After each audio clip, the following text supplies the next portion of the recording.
2025年嘅4月6號晏晝，喺銅鑼灣嘅街頭，有一名外籍人士，佢喺度，我暫且稱呼佢做表演先，因為喺我觀察嘅過程裏面，我冇見到佢收取任何利益，亦都冇見到有途人俾小費佢。佢11:55開始喺度表演，直至到12:27，即係該名外籍人士喺現場表演咗大約30分鐘。各位朋友大家好啊，歡迎嚟到門前直樹嘅頻道。啱聽啱睇嘅朋友記得分享、留言、點讚、訂閱，仲有記得撳埋個鐘仔。之後我觀察到最少有3名警員到場，由於距離比較遠，我聽唔到警員同嗰位外籍人士講乜嘢。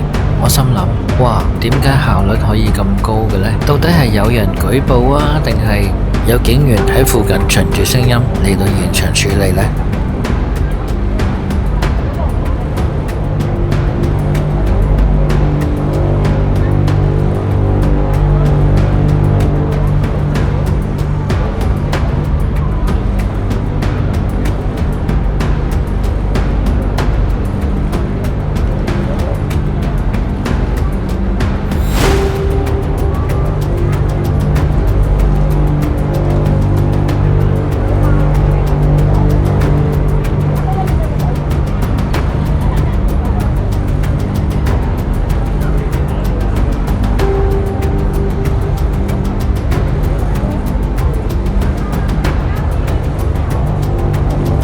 冇幾耐，警員先行離開，外籍人士亦都收拾好佢自己嘅物資，自行離開。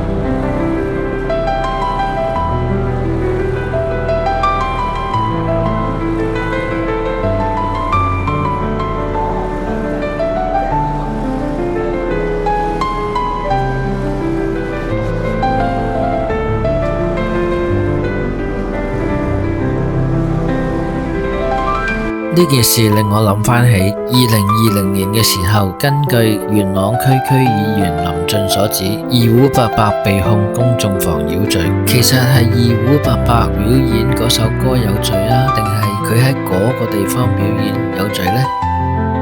好啦，今日講住咁多先，有咩睇法歡迎留言分享，拜拜。